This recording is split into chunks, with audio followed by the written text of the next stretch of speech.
Welcome to VG Picks, the best horror games, a sort of non-list feature, list feature type thing. I'm joined by Stephen W. Burns. Hello. Who is well into horror games. You've got a few games that you want to talk about. You want to start off with Silent Hill 2. Well, why is Silent Hill 2 one of the best horror games? One of the best games ever made. Quite possibly the only adult video game. You know, in video games are like, oh, it contains adult themes or mature. It just means there are boobs and there are blood. Like, is Mortal Kombat an 18 for any other reason than those two things? Yeah. No. So I think it's testament to the game's design and its resonance with the players that even all these years after it released, like the series can't escape from that, from Silent Hill 2's success.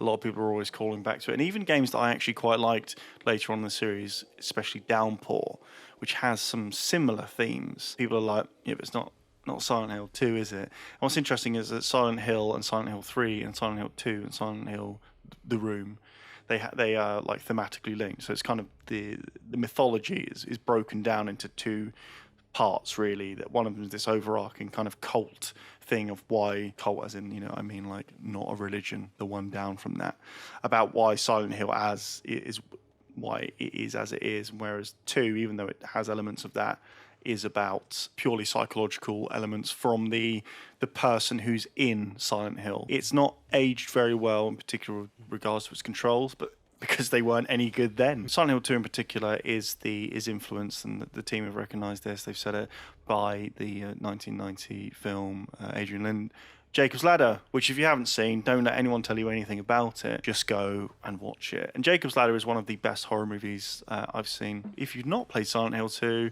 pretty much go into it blind. It's a psychological horror game, and the best version is probably on PC, if you can make your pad work. And also, I guess, be aware that it hasn't necessarily aged very well. Yeah, in some regards. In others, it's still absolutely terrifying. So we'll move on to a game called Clock Tower, Jim. Now, you must have heard me rambling on about this in the office. We're going to talk about the original version on the SNES, and then we're going to talk about the PlayStation version, also called Clock Tower, but not Clock Tower The First Fear, which is the updated SNES version. The original version, the original installment in the series, and there are quite a few after that, is it was published by Human Entertainment. Right, okay. Yeah, on the SNES in 1995. So, late in the lifespan of that console. So the last gas was 16-bit. And so you play as a girl called Jennifer Simpson, and she is an orphan, and her and some other girls are adopted by a wealthy family. And you go to the mansion, and then it turns out that really things haven't turned out quite the way you think. You are chased by a guy called Scissor Man, who has a big pair of scissors. So, yes. Is he a fucking Mega Man boss? pretty much. And like he's, horrifically scarred. What I really love about the original Clock Tower and its PlayStation sequel is it's one of those games where it's like a point and click game, and when you don't have a gun, and when Scissor Man attacks you, he can attack from anywhere really as you're walking around the mansion, but you don't have any real strength to fight him off. You can only use implements in the world, and if you get caught, you die. So there are bits where you'll go into for example, a bathroom, and he may come out from behind the shower curtain and all of that sort of thing. And it's quite crude, but what it does is it does atmosphere really, really well. So you're walking around this mansion, and you after it goes wrong in the opening few minutes, it's not that long. You can complete the game in about an hour, but it's all on you. And this is especially true of the PlayStation version, just called Clock Tower as well, in that the game has various endings from like S rank or A rank down through E. But the one which you think you would want, so everyone survives, that's not the right one. And even the director of the game said in the back of the game's manual on PlayStation, said that the A ending or the top ending is the Hollywood ending. And you shouldn't aspire to get to that, because horror games, like horror films, part of the enjoyment is in watching people get chopped up. And to play the game that way is to play against the spirit of horror games. And so in the PlayStation version of Clock Tower, your game can end really early, but that's the ending you get. That's your and that's the one that will stick with you. That's your first ending, and sure, you can play it through again. and go through the scenarios, and okay, I know not to open that door because that may trigger something later on. A game that is really similar to, and we can talk about this now, is Until Dawn. If you imagine Until Dawn as the 21st century version of Clock Tower, absolutely, but with a different bag and a slightly different twist on proceedings.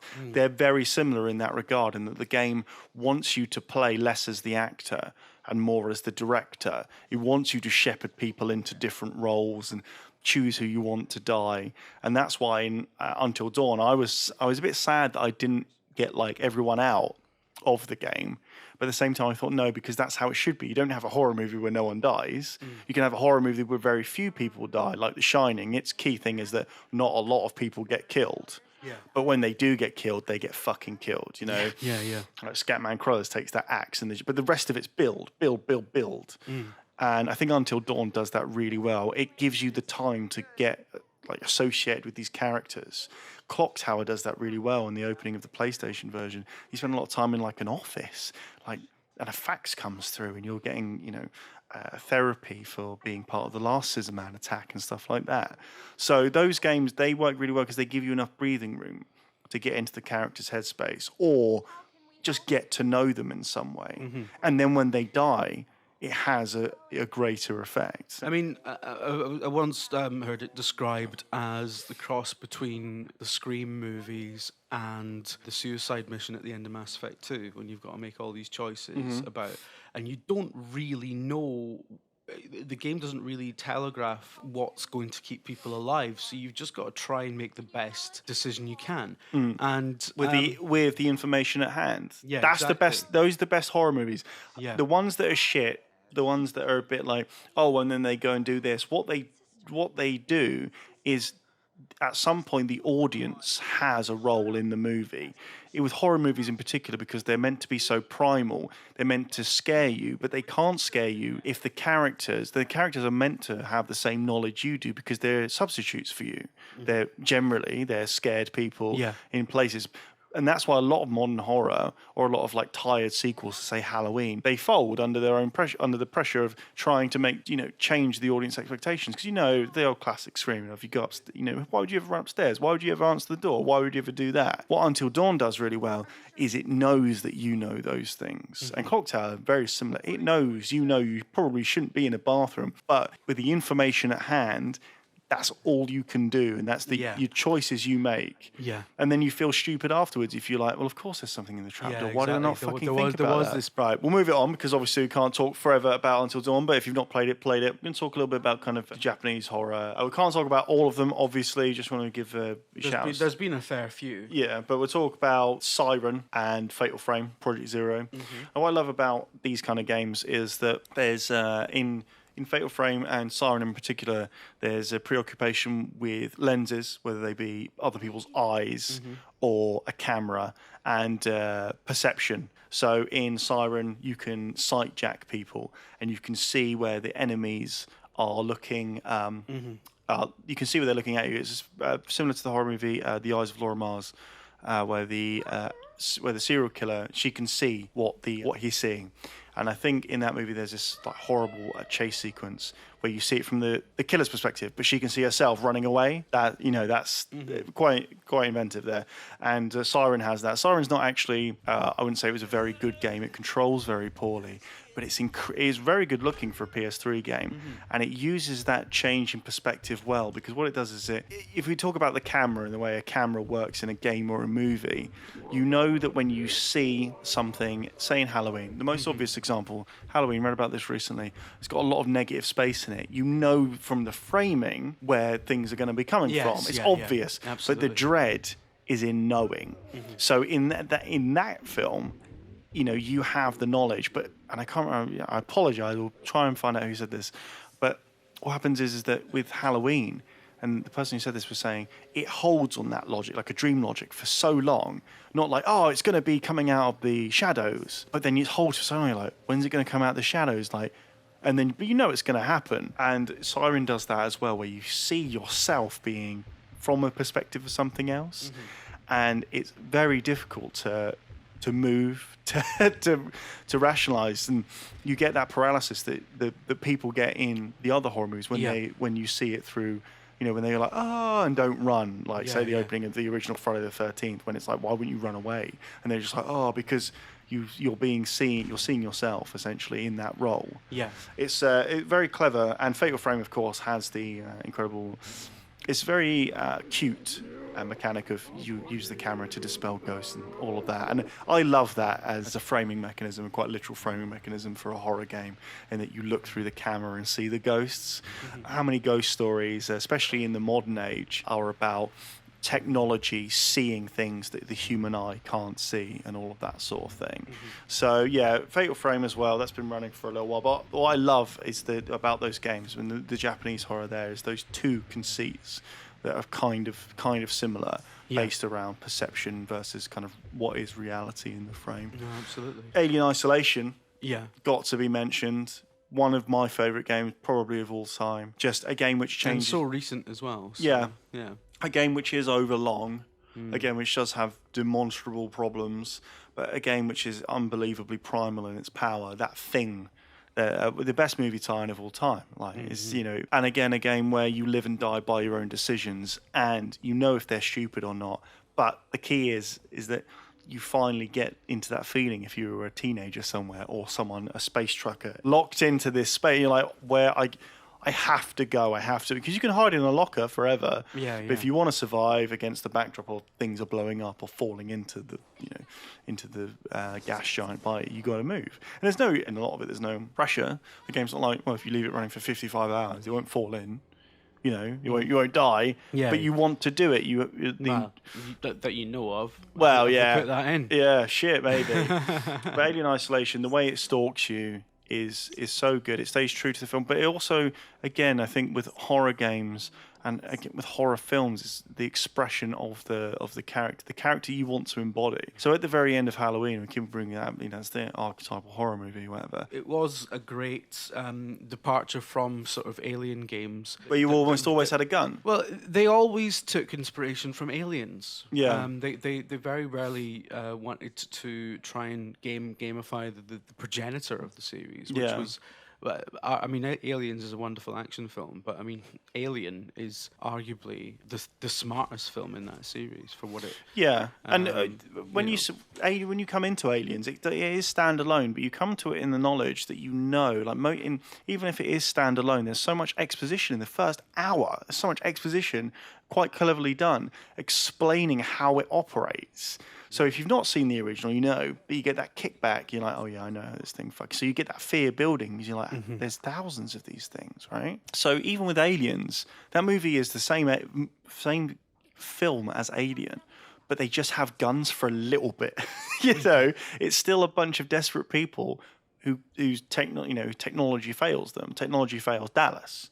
Technology, fails Ripley when she wants to turn off the self-destruction sequence with Mother. Technology fails them by pure sabotage in case of Ash in the original movie. So yeah, there's that. So Alien Isolation, fucking brilliant. Eternal Darkness. This is the game which is very Lovecraftian. The kind of overall setup is you arrive at a house which your grandfather, family member used to live in.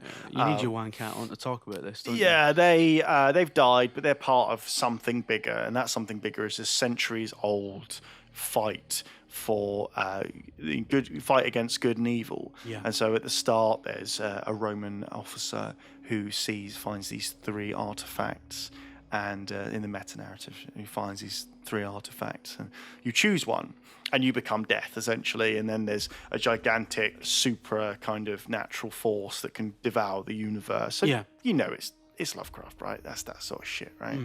Well, what it did really well is it would constantly use the same locations, hundreds of years apart. Right, and so you come back to the main mansion with the woman whose name I forget brilliantly. But each time you kind of find an artifact in the house, you read that story in like a kind of Evil Dead style Book of the Dead.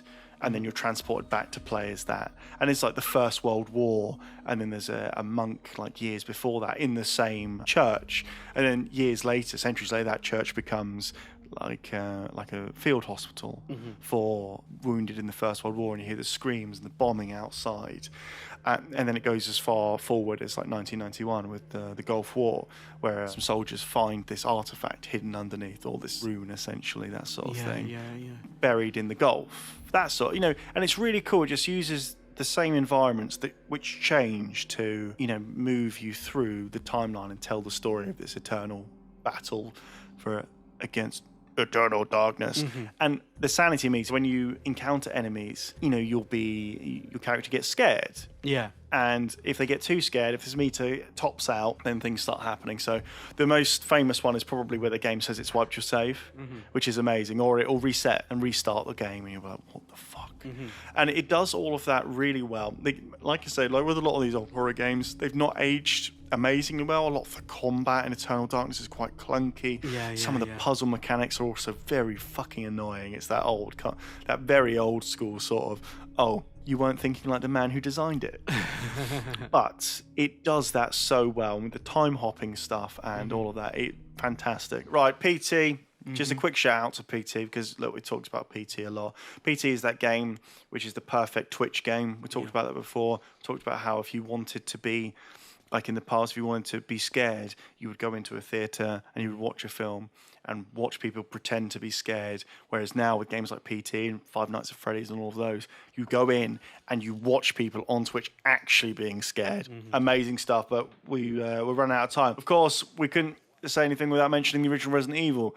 Now, with the Resident Evil sequels being very action-focused, I feel like the first one hasn't lost, but in the crush of talking about the amazing Resident Evil 4 or Resident Evil 2 or 3 or 5 or fucking 6 or any of them, you kind of lose what was so amazing about the original Resident Evil. And I think that when you go back and play the remaster, of the remake, you're like, oh my, like it's a beautifully shot game, and it is shot. It's meant to be shot like a movie, and it is. And I won't babble on about Resident Evil for too much longer. You will. I've done it. Stop you. I've done it a lot, but when going back and playing that the mixture of kind of a Western horror, zombies, etc., directed by a Japanese man at a Japanese firm, is very interesting, and how the characters are motivated, what happens, why they do it. That great thing that I always mention in Thomas Wilde and Dan Burley's Resident Evil breakdown. It's like hundreds of pages long. It's like a plot analysis where one of them says, you may ask yourself why, if they have a shotgun, they don't just blow the hinges off the wooden door that's keeping them from getting through to safety. And their description was, in Western cinema, things happen and then they're explained. In Japanese cinema, and some of it at least, things just happen. And so that's really the justification. It's just you step into a world, and in a lot of Western stuff, people demand justification, even in the framing of things. Even in, like we said, the mise-en-scène, or even, that's why there's so much fucking backstory in, like, a lot of, like, The Matrix. So we say, Halo 5 apparently got loads of it. But in a lot of the Japanese stuff that they were pulling from, Dan Burley and Thomas Wilde, when they were talking about it, like, we watched these Japanese horror movies, and, like, it just happens. Those are the horror games. There are hundreds more we could have mentioned. Stuff like, I Have No Mouth Must Scream. A lot of the Amnesia games, they are all great games. But these are the games we want to talk about. Star Trek Voyager Elite Force and Jeff Reach Super Sight. That was the scariest game I've ever played. Yeah. Well, I mean, even games that aren't necessarily horror, but are horror themed. You mentioned The Darkness before, that bit where your girlfriend gets her brains blown out, and you've been all powerful to begin with, but now your power means nothing. Up until that point, it's essentially a growing kind of power fantasy. You're becoming a force of nature, and then all of a sudden the game has established this character as being very, very rounded out, very three-dimensional. There's even famously a scene where you kind of snuggle up to her on the couch. I can watch the entirety of To Kill a Mockingbird. Yeah, and you can spend as much time as you like doing that, and really goes to great lengths to establish a real feeling relationship in that world that you have, and then takes it away from you in the most horrific way. And I don't think I've ever quite felt more helpless in a video game than that moment.